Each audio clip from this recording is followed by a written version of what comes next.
Hoy día 9 de abril de 2021. 9 de abril de 2021. Tenemos acá a Daniel Caromena. Tenemos también a José Cotrina, ¿no? A Ana, a John Alex, Andy, Jean, Iván, John, Diógenes, a Regner, también a Flor, Gladys, Irina, Adam, ¿no?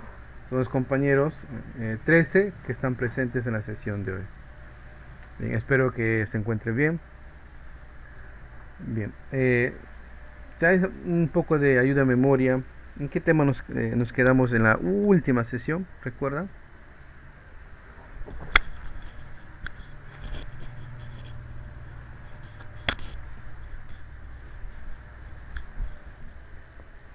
¿Recuerdan, muchachos, en qué tema nos quedamos en la última sesión? A ver, revisen los apuntes.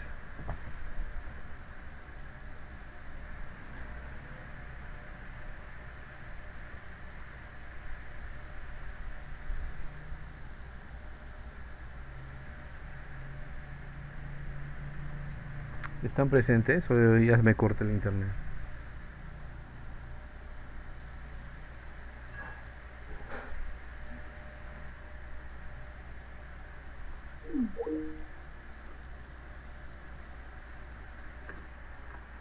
Eh, Hemos visto todo lo referente a la parte inicial del tema de estática, ¿verdad?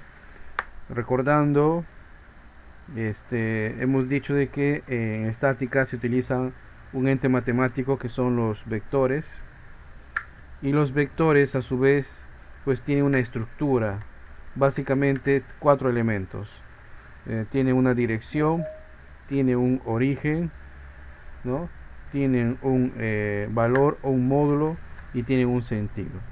Entonces se utilizaba a los vectores para poder representar gráficamente a las fuerzas que interactúan o actúan para que un cuerpo o un sistema esté en equilibrio. Y definíamos el equilibrio cuando el cuerpo no se mueve, o si se mueve lo hace a velocidad constante. Hemos visto además que nosotros teníamos distintas unidades para poder medir o representar la magnitud fuerza, ¿no? El clásico es el newtons, ¿no? Se representaba por la letra N. También teníamos a los kilopondio, que era como decir el kilogramo fuerza. También teníamos las dinas, ¿no? Y en otro sistema teníamos a las libras fuerza, ¿correcto? Y hemos adjuntado un cuadro, ¿no? En el cual nosotros tendremos que ya adicionar a nuestro carrusel de fórmulas. Muy bien, hasta ahí el resumen. Ahora bien, eh, hemos aclarado entonces de que geométricamente los vectores, que en este tema son las fuerzas, se representan pues con una flechita, ¿verdad? Ese es un dibujito de una flechita. Muy bien.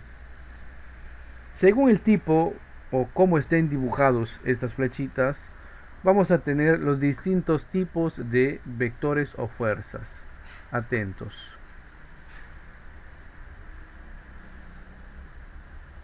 Vamos a tener vectores o fuerzas concurrentes. ¿Qué significa concurrentes? Que tienen un punto en común. Estos vectores tienen un origen en común. Nacen o se cruzan en algún punto en común. Se intersectan. ¿Correcto? Se intersectan. Entonces son los vectores o fuerzas concurrentes.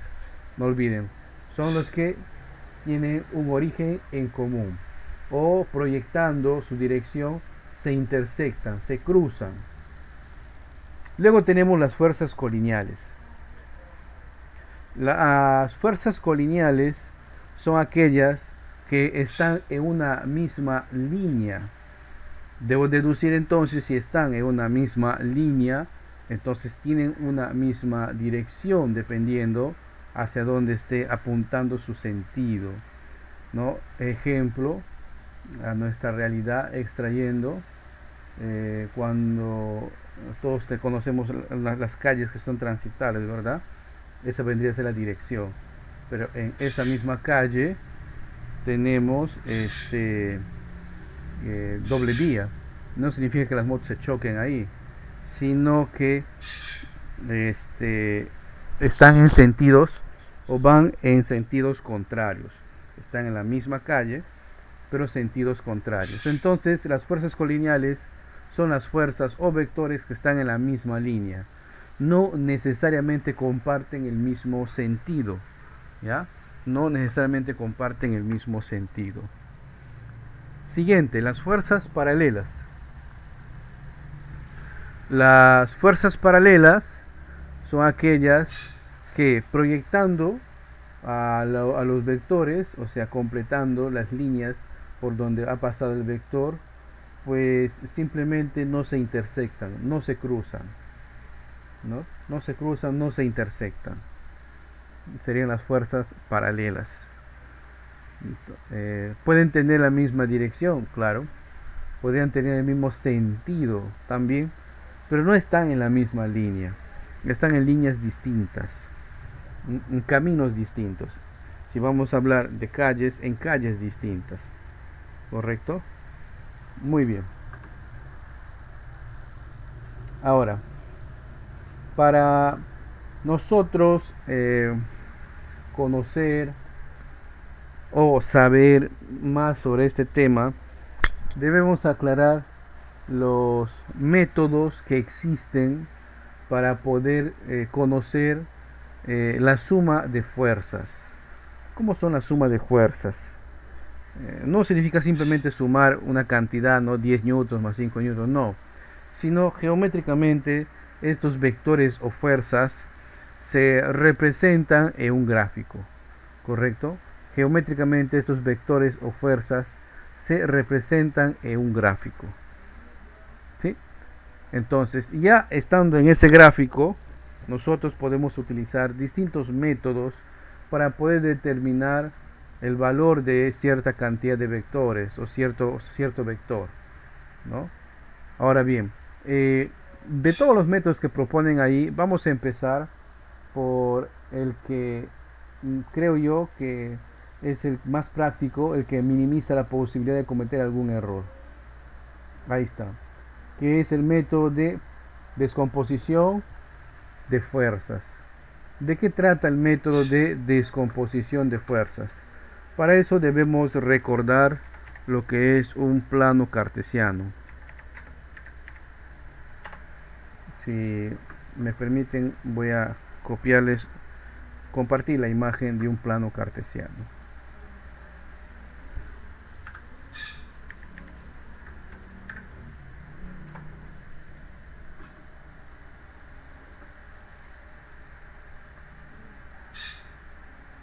Ahí está.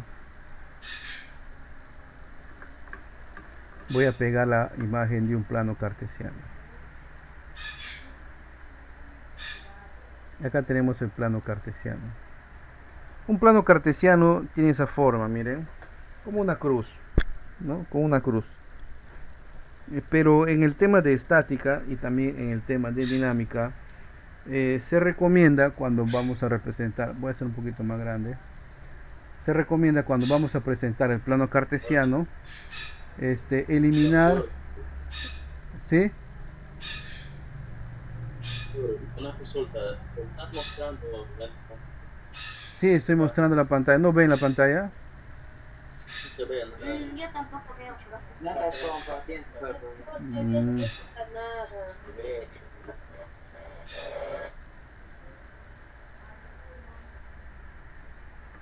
Y ahora, Recién se puede. ya. Ahora sí se puede. Entonces ahí están observando un plano cartesiano. En matemáticas se usa bastante y acá en física también. Exactamente en el tema de estática y el de dinámica. Les decía que el plano cartesiano en realidad son dos rectas perpendiculares, ¿no? Dos rectas reales perpendiculares, y ahí es donde vamos a representar nuestros gráficos aplicando el método de descomposición rectangular o de descomposición rectangular, donde, miren, incluso cada sector del plano cartesiano tiene su nombre. Este es el primer cuadrante, este es el segundo cuadrante, este es el tercer cuadrante y el cuarto cuadrante. Por lo general, si ustedes ven algún método propuesto y no nos especifican en qué cuadrante vamos a trabajar, pues se sobreentenderá que es el primer cuadrante. ¿Ok? Se sobreentenderá que vamos a trabajar en el primer cuadrante. Ahora bien, nosotros al momento de trabajar con este método, puede ser que algunos vectores no necesariamente van a coincidir con el primer cuadrante. ¿Por qué? Sobre todo cuando se tienen en cuenta el valor del peso, ¿no? El peso, la magnitud peso. Ya vamos a llegar a eso cuando veamos tipos de fuerzas. Muy bien. ¿Y de qué trata el método de descomposición rectangular? Acá les vamos a poner. Este método de lo que trata es de que cuando algún vector no coincide ni con el eje X ni con el eje Y, como acá por ejemplo, voy a eliminar estas puntas, porque solamente los vectores deben ser representados así por flechas. Muy bien, ahí tenemos el eje X y el eje Y.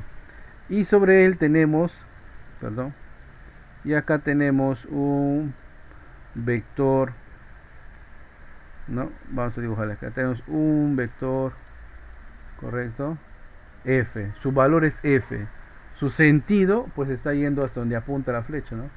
Está yendo hacia allá. Su dirección lo da el ángulo alfa, ¿no? Su origen, ahí está, nace justamente de este punto, ¿no? Donde nace el primer cuadrante. Bien, ¿de qué trata el método de descomposición rectangular? Trata de que todos los vectores tienen que coincidir necesariamente o con el eje X o con el eje Y.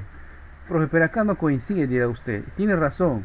Entonces, cuando no coincide algún vector con el eje X o con el eje Y, lo que se hace es, para que se hagan una idea, más o menos, si ustedes han visto cómo sacan los tablones acá en la Amazonía con la motosierra, ¿han visto cómo sacan los tablones acá en la Amazonía?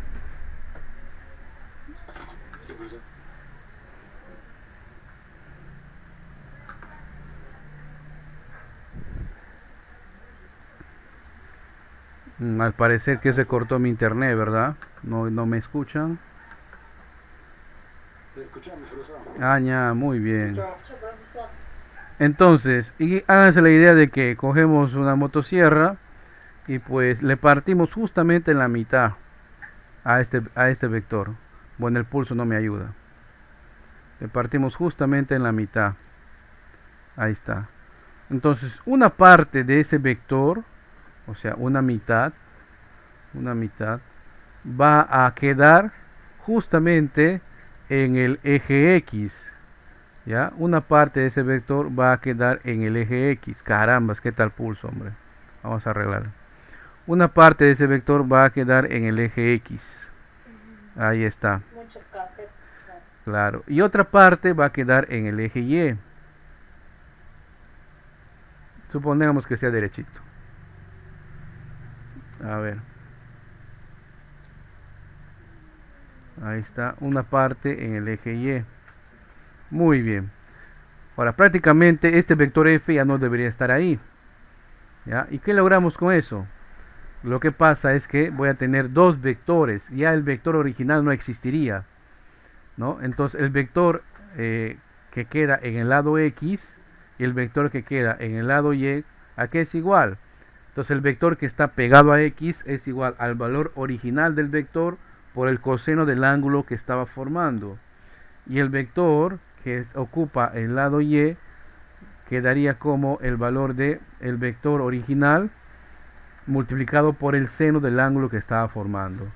Hasta acá debo hacer una aclaración. No se asusten si ustedes ven ahí razones trigonométricas que todavía no vemos, que es complicado. No, acá no vamos a calcular hipotenusas, ni catetos, ni razones, ni vamos a determinar. No.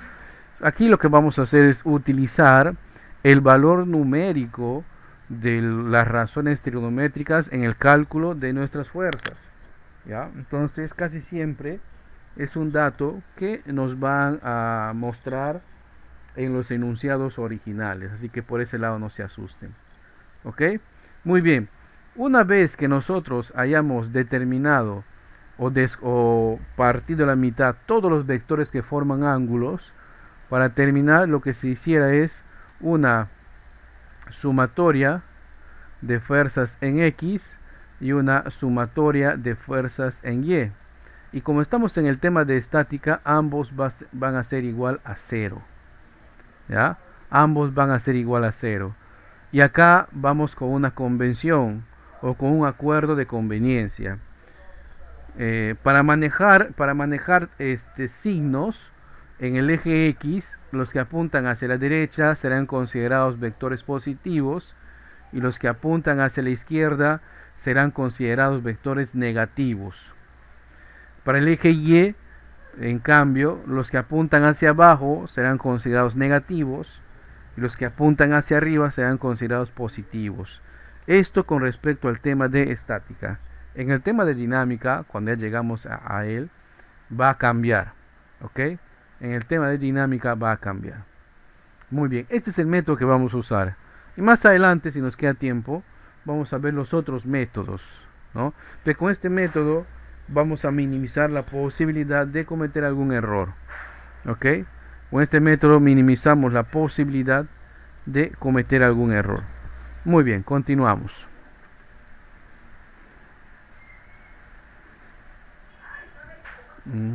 Bien. Tipos de fuerzas. El primer tipo de fuerza que nosotros vamos a ver es el peso. Hemos definido que el peso no es igual a la masa. Espero que haya quedado claro esto. El peso realmente es la fuerza que ejerce, en este caso en nuestro planeta, respecto a nuestra masa. Y se calcula multiplicando la masa, que se expresa en kilogramos, por el valor de la aceleración de la gravedad, ¿no? Que se expresa en metros por segundo al cuadrado. Generalmente es 9,8, pero a veces cuando se trata de evitar decimales, a veces en los enunciados nos van a poner un redondeo de 10, ¿ya? No en todos los casos, a veces, ¿ya? No en todos los casos. Muy bien, entonces el peso para este tema se va a representar por W mayúscula. No le vayan a poner P, se representa por W mayúscula.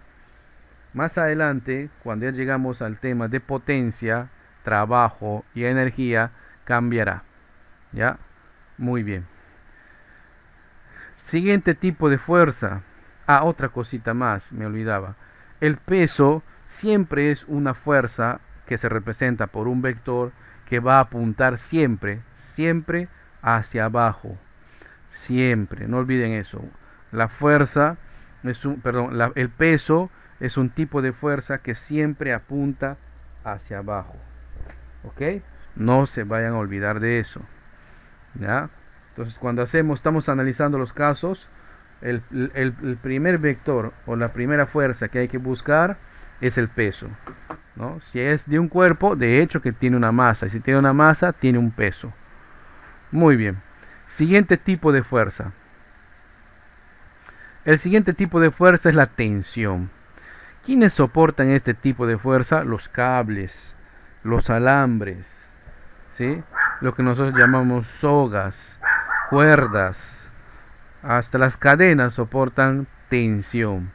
Es una fuerza que están en la misma dirección, pero sentidos contrarios. Entonces tratan de romper la integridad del material con la cual está construido el cable o la soga o la cuerda, ¿no? Puede ser distintos materiales y por más fuerte que nosotros tengamos la sensación que tiene pues una soga, un cable o un alambre, siempre va a tener un punto máximo en el cual ya no va a soportar el peso o él está jalando de él y va a romperse, siempre, ¿ya? Siempre tienen un punto máximo, por más irrompible que parezca.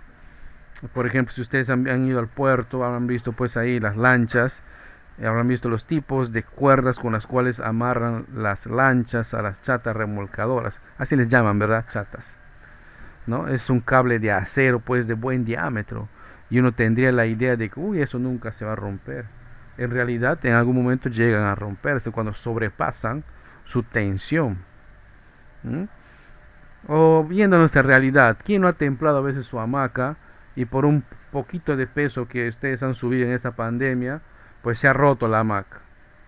¿Mm? No la hamaca en sí, sino la cuerda con la cual han amarrado su hamaca. Una vez han viajado en sus lanchitas, han amarrado sus hamacas y siempre nos falta un gordito por ahí que confíe en que una cuerdita así, todo bien delgadita, va a soportar su peso, ¿no? Y en la noche, cuando todos están durmiendo, suena que cae. ¡Pum! Ahí va uno. No sé si ustedes son viajeros, alguna vez han viajado en esos tipos de embarcaciones, han visto esas situaciones. Pero da el ejemplo de la tensión. Sí, profesor. Varias veces. Bien. Ya, muy bien. Espero que les vaya bien el viaje. Entonces, ese es el tipo de fuerza, la tensión. ¿Ya? La tensión. Ahora, no estamos diciendo pues que el cable va a romperse exactamente en el medio, pues no. Pero se tiende a representar ahí el punto de corte. Muy bien. El siguiente tipo de fuerza es la compresión. Ojo, ojo, no es comprensión, no es decir, tú no me comprendes. No, no, no, no. La compresión es una fuerza que va en la misma dirección, pero apuntan hacia el centro del cuerpo, hacia el centro de masa del cuerpo. Entonces está soportando ahí. Un ejemplo de lo que soporta compresión, los muros de la casa. Si ustedes han visto las casas de material noble, son construidas estas, bueno, la mayoría, con unos fierros y dentro del fierro pues cemento, ¿verdad? Que van a soportar el peso de la casa, de la estructura de la casa. Bueno, Profe no vive en una casa de material noble y ya no hay problema. Seguramente vivirás en una casa que han construido pues con unos pilares hechos de lo que llamamos acá chungos. Habrán visto un chungo, ¿no? Es una madera ya pues a prueba de todo, ¿verdad? Muy difícil que ceda y que soporta buena cantidad de presión. Y sobre eso ponen los pilares para construir la casa. O sobre todo se estilaba hacer así en la Amazonía, ¿no? Otro ejemplo, sus piernas al momento de caminar están soportando también un peso, por lo tanto experimentan una compresión, ¿no? Cuando la fuerza de compresión es demasiada, es mucha, y tu cuerpo no está muy calcificado, que digamos, comienzas a tener pues fisuras, ¿verdad? Y si es aún más fuerte, te fracturas. Sobre todo eso se ve pues en los casos de los ancianos, ¿no? De las personas de avanzada edad, que ya pues sus cuerpos ya han vivido, ¿no? En cualquier esfuerzo que hacen ya se fracturan. Otro ejemplo puede ser acá en la casa, ¿no? La pata de la mesa. La pata de la mesa es una estructura que soporta ese tipo de fuerza, compresión. Muy bien. Siguiente tipo de fuerza. Y acá vamos a hacer mención a una de las leyes de Newton, la que nos dice que ante toda acción hay una reacción de igual intensidad pero sentido contrario, ¿no? Es la que explica, por ejemplo, el volar de un cometa. Cuando ustedes están remando en sus canoas, eso explica por qué tú remas hacia un sentido y la canoa va hacia el otro, ¿verdad? Acción, reacción. No sé, bueno, si alguna vez han tenido la oportunidad pues de remar en una canoa, ¿no? Que acá en la selva se llama bogar, ¿no? Así le llaman. Y el que va atrás en la popa, ¿cómo le llaman ese? No le llaman conductor, ¿no? ¿Qué nombre tiene? El popero, ¿verdad? Ah, claro, una vez quise ir así, pero mi canoa iba dando vueltas, no sabía manejarle. Muy bien. Otro ejemplo es para desmitificar pues las mentiras de las películas, ¿no? Hollywoodenses. Seguramente habrán visto películas de acción del oeste, en donde una persona, pues el héroe de la película le tira un balazo al otro, y el que recibe la bala, pues aparte de recibir el impacto de la bala, sale disparado, pues no, metros hacia atrás. Es una mentira, porque según esta ley de Newton, en la misma intensidad que la persona sale, pues volando al recibir el impacto de la bala, en la misma distancia e intensidad la persona que dispara esa arma también debería salir volando, ¿no? Los que alguna vez se han ido pues al monte a cazar, que en hacerlo, ¿cómo le llaman al cazador que se interna al monte? ¿Cómo le llaman? A ver si hay un regionalista. El montaraz, ¿verdad? ¿No? El montaraz. Y si alguna vez ustedes han disparado un arma, ¿no? Una escopeta, por ejemplo, deben sentir pues hay una especie de culeteo, ¿no? Donde el efecto, la energía, también trata de ir hacia atrás. Para las personas que son no físicamente aptas, termina hasta dislocándole el hombro, ¿no? Por eso hay una postura a la cual agarran el arma. Esto también explica la acción y reacción. Si son situaciones que tú nunca has vivido, te voy a poner otro caso que sí siempre vives todos los días. El hecho de caminar, por ejemplo, en la casa, en el piso de la casa, ¿ya? El piso de la casa está soportando tu peso, pero tu peso no se hunde sobre el piso de la casa. ¿Por qué? Porque tu peso tiende a irse hacia abajo y el piso de la casa está ejerciendo una reacción con la misma intensidad que el peso, pero en sentido contrario, ¿no? Evita de que te hundas. O las paredes, ¿no? Cuando nosotros nos arrimamos en una pared, no sobrepasamos de un lado al otro de la pared, ¿verdad? No pasa eso, ¿no? No digo con eso de que el piso de la casa o la pared sean irrompibles, no, porque con un peso adicional, no olviden que todo tiene su límite, ¿no? Por más duro o fuerte que parezca un material, al final tiene un máximo de soporte. Esa es la fuerza normal. La fuerza normal es representado en algunos libros como N, en otros como Rn, o sea, de reacción normal, y en otros como Fn, o sea, fuerza normal. ¿Ya? Si revisan libros antiguos, lo van a representar con N, y últimamente le están representando por Fn, porque a veces confundía el alumno, porque pensaban que era simplemente newtons, ¿no? Y eso les veo que les desubicaba. Ahí tenemos otro tipo de fuerza y la fuerza normal. Muy bien. Continuamos. Un tipo de fuerza especial, quizás que no vamos a ver, pero es necesario tocarlo, es la fuerza elástica. Y cuando decimos elástica nos referimos a los resortes, ¿no? A los resortes, no al material de plástico, ¿ya? Ese es otro tema, ese es otro estudio. Nos referimos a los resortes. Un resorte es un enrollado alrededor de un cilindro de un material, una aleación, acero por ejemplo, ¿no? De tal forma de que estos resortes, al ser estirados una longitud máxima o a ser comprimidos una longitud máxima, tienden a regresar a su mismo estado. Ejemplos de resortes, pues a ver, en la moto tenemos los amortiguadores que tienen resortes.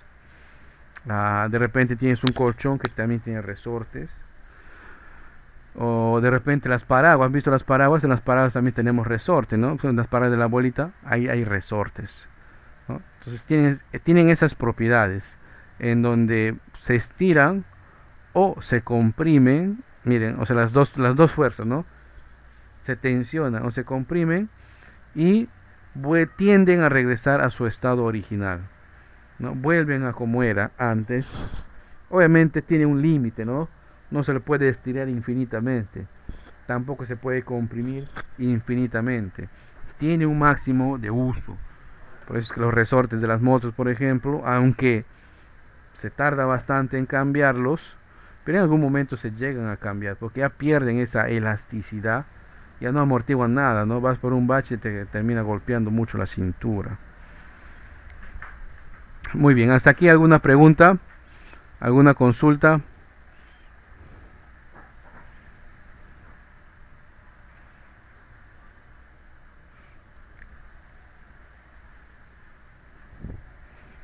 Nada, se cortó mi internet la otra vez. Hola, ¿están ahí? ¿Me escuchan? Digan algo si están ahí. Este es un exorcismo, Lo que pasa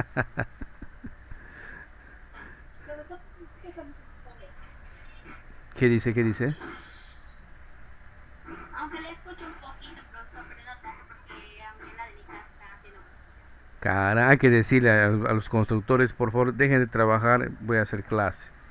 Ellos van a atender, van a escucharte y van a hacerlo muy atentamente, ¿no? Bien, pasamos al DCL. DCL es el acrónimo, o sea, letras resumidas en nuestro idioma de diagrama de cuerpo libre, ¿no? ¿Qué es el diagrama de cuerpo libre? A nosotros nos van a presentar un sistema en equilibrio dibujado, ¿ya? Dibujado. Puede ser un bloque, puede ser una esfera, cualquier cuerpo, ¿ok? Pero nos van a presentar así dibujado. Y ya nosotros debemos identificar en ese diagrama, en ese dibujo, cuáles son las fuerzas que están interactuando en ese sistema para que esté en equilibrio. Recuerden que un sistema está en equilibrio cuando no se mueve o cuando al moverse experimenta velocidad constante. En esas dos situaciones, ¿no? Primer caso de DCL. Si nosotros somos neófitos en el tema, si nos presentan este dibujo y por ahí no nos especifican que este es un cable, pues simplemente nuestra imaginación se pone a volar, ¿verdad? Uno puede decir, profe, es un televisor antiguo con una antena, mi abuelo tenía así. No, puede ser. O pueden decir, no, pero es un tipo especial de peine. O es un rastrillo. Cualquier cosa, pues, ¿no? Pero no, en física, normalmente cuando ustedes vean esto, miren, ¿ya? Cuando ustedes vean una línea y sobre esa línea unas diagonales, caray. O cuando vean una vertical, caramba, aquí, pulso para más. Una vertical y sobre esa vertical unas líneas diagonales, no nos salió bien. Ahí está, unas líneas diagonales, pues eso nos da a entender, ¿no? O miren el piso. Eso nos da a entender de que en el dibujo, eso que está entre líneas diagonales es algo sólido, algo fuerte, algo que sostiene, ¿no? Algo que está sosteniendo un peso. Normalmente eso son la forma de representar a un piso, una viga o una pared, ¿sí? Así se representa un piso, una viga o una pared, ¿no? Salvo que, bueno, ahora en los libros o en las páginas web de ahora se ve pues que no tanto aplican estas técnicas de dibujo rápido, sino simplemente dibujan literalmente una pared, la dibujan ahí, ¿no? Dibujan una pared, lo cual está bien. Entonces, si nosotros tenemos esto, miren acá una cuerda, las cuerdas soportan tensión, ¿verdad? Pues acá vamos a tener una tensión. Entonces, del centro hacia abajo vamos a tener el peso, porque este bloque debe tener un peso. Y ahí está, miren. Del centro del bloque hacia abajo tenemos el peso. Del centro del bloque hacia arriba tenemos la cuerda que está evitando de que ese bloque se caiga, que está manteniendo el sistema en equilibrio. ¿Ok? Esto lo que hemos hecho recién es el DCL. Hemos pasado de tener el dibujo completo acá a identificar los vectores. Aquí hemos identificado los vectores. Ese es un DCL. Profe, ¿para qué hacemos eso? Esos vectores posteriormente son pasados a un plano cartesiano, ¿no? Y donde se resuelve. ¿Ok? Esos son los típicos casos. El primero, un bloque que está colgado gracias a una cuerda, ¿no? Una aplicación regional Si ustedes habrán visto, bueno, por lo menos antes estilábamos ir a la chacra y encontrábamos ahí nuestro guineo. Bueno, cortábamos, siempre se corta medio verdecito, ¿no? Y se llevaba a la casa para que madure, no lo dejamos en el piso porque ahí le podían pues comer algunos bichitos. ¿Qué hacíamos? El abuelo, papá, amarraba pues una cuerda, le pasaba sobre una viga, ¿no? Y ahí estaba colgado el guineo. ¿Han visto todavía eso ustedes o ya no, ya su generación no ve nada de eso?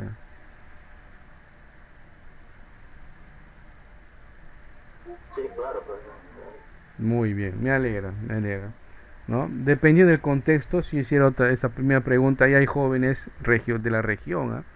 Netamente amazonenses, que quizás no han vivido esa experiencia, no bien, porque quizás no han tenido familiares que vayan al campo, ¿no?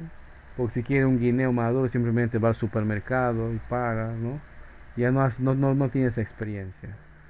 Nosotros sí. Bien. El segundo caso, cuando tenemos una esfera arrimada, vamos a llamarlo así, en una pared. Y fíjense cómo estamos representando ahí la pared, ¿no? Es una línea con diagonales que están ahí, varias diagonales. Eso nos da la idea que es una pared. Muy bien. Entonces, al identificar los vectores, siempre debemos nosotros comenzar del peso. Este bloque tiene un peso, sí, entonces el peso siempre va hacia abajo. ¿Qué está evitando que este bloque se caiga? Aquí, una tensión. Muy bien, esta es la tensión. La tensión está evitando que se caiga. Pero ¿por qué este bloque no se hunde en la pared? Porque la pared está ejerciendo una reacción normal. Muy bien, entonces aquí en este sistema hemos identificado tres vectores. La tensión que está sosteniendo el bloque, la normal que evita que el bloque se hunda en la pared y el peso que trata de ir hacia abajo. Entonces esto llevado al DCL, ahí está prácticamente, ¿no? Hemos obtenido lo que está a la derecha, ¿no? Obviamente acá vamos a tener pues un ángulo, ¿no? Ese ángulo nos va a servir para hacer la descomposición rectangular. Siempre nos van a dar el ángulo ahí, ¿no? Muy bien. Siguiente caso que a veces nos vamos a topar es el plano inclinado. Ideas de un plano inclinado. Una escalera, por ejemplo, es un plano inclinado. Cuando llegamos al tema de máquinas simples, vamos a ver los tipos de máquinas simples, o sea que no tienen ningún motor de combustión interna. Ahí vamos a ver uno de ellos, es el plano inclinado. ¿Ya? ¿Para qué utilizamos el plano inclinado? Bueno, facilitan pues el traslado de masas, ¿verdad? O de cuerpos pesados, ¿no? Si ustedes han visto cómo cargan esos volquetes contenedores o las lanchas, ponen un enorme tablón, ¿verdad? Ese tablón es un plano inclinado, no ponen escaleras, o si han visto, no, ¿verdad? Ponen un tablón. Entonces, cuanto más largo sea el tablón, menos esfuerzo hace la persona para poder subirlo. Cuanto más empinado sea pues el tablón, más esfuerzo hace la persona para poder subirlo. Ustedes mismos hagan ese experimento, ¿no? Hay calles que tienen cierta pendiente y para subir la pendiente te haces un esfuerzo. Si la pendiente es muy inclinada, el esfuerzo que vas a hacer va a aumentar, ¿no? Aumenta. Eso nos da la idea. Igualito, acá, si el bloque tiene un peso, el peso siempre apunta hacia abajo. ¿Ya? El bloque, el peso siempre apunta hacia abajo, en el plano inclinado. Muy bien. Ahora debemos hablar del rozamiento, la fuerza de rozamiento. ¿Qué es la fuerza de rozamiento? Bueno, la teoría nos dice que es un tipo de fuerza, ¿no?, que se opone al movimiento y se da gracias al frotar o al rozar o al mover en sentidos contrarios cuerpos de distintas densidades. Profe, está hablando en chino. Ya. Les diré que hay rozamiento bueno y rozamiento malo. La fuerza de rozamiento bueno es aquella, por ejemplo, que nos ayuda a caminar, ¿no? Gracias a que el piso tiene cierta rugosidad y evita de que nos resbalemos. Resbalar no es igual que tropezar, ¿ya? En física, un resbalón es cuando las plantas del pie, o las plantas de los zapatos o de las zapatillas o de tu chinela, pues, como dicen, ¿no? Entonces, ¿no? No hay mucha fricción entre las plantas de las sandalias y nuestro piso, resbalamos, ¿ok? La fuerza de rozamiento entonces es una fuerza que va en sentido contrario a las fuerzas que normalmente se ejerce sobre un cuerpo, ¿ya? O fuerza de rozamiento bueno o malo, falta un fuerza de rozamiento malo. El rozamiento malo es el que se experimenta, por ejemplo, internamente en los motores de combustión interna, ¿no? Donde el pistón constantemente se está moviendo en un cilindro metálico. Entonces, para evitar de que el metal o los anillos del pistón rocen con el cilindro, porque ustedes saben, bueno, los que tenemos motos o movilidades, que si el motor pues recibe ahí un desgaste en el cilindro, pues ya no vale el motor, no hay compresión.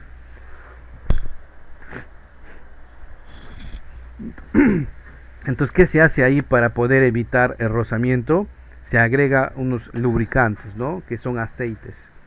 Por eso a tu motor, o de tu moto, o de tu motocar, cada cierto kilometraje o cada cierto tiempo le estás cambiando de aceite, ¿no? Bueno, los que tienen moto, ¿no? Los que tienen moto habrán visto esto. Cada cierto tiempo le cambia de aceite, ¿no? Y en contrario al uso común o al sentido común, cuanto más oscuro salga tu aceite es mucho mejor, ¿no? Quiere decir que el aceite está cumpliendo su propósito, el líquido lubricante está llegando donde debe llegar, por eso se quema. Profe, si sale medio nuevo, algo va mal, ¿no? Algo va mal. Ahora, el roce que se presenta entre superficies, ¿no? La cantidad de dureza que hay para rozar dos superficies se le conoce pues como coeficiente de rozamiento, ¿no? El coeficiente de rozamiento es un valor que es adimensional, o sea, no tiene dimensiones, ¿no? El coeficiente de rozamiento hay dos tipos: el estático, que se representa acá como mu, ¿no? Este es mu, parece una U, es una letra griega, el estático, y el cinético. El cinético, ahí está. Es un valor que normalmente se encuentra en los materiales. Cuando quieres saber cuál es el coeficiente al momento de rozar metal con metal, aluminio con aluminio, pues vas y ves en una tabla. Aluminio, acero con acero, vas y lo ves en una tabla. ¿Ya? Son valores que ya existen, ya alguien lo ha calculado. Y una pregunta de cajón teórica, atentos. La fuerza de rozamiento estático el coeficiente de rozamiento estático siempre es mayor al coeficiente de rozamiento cinético.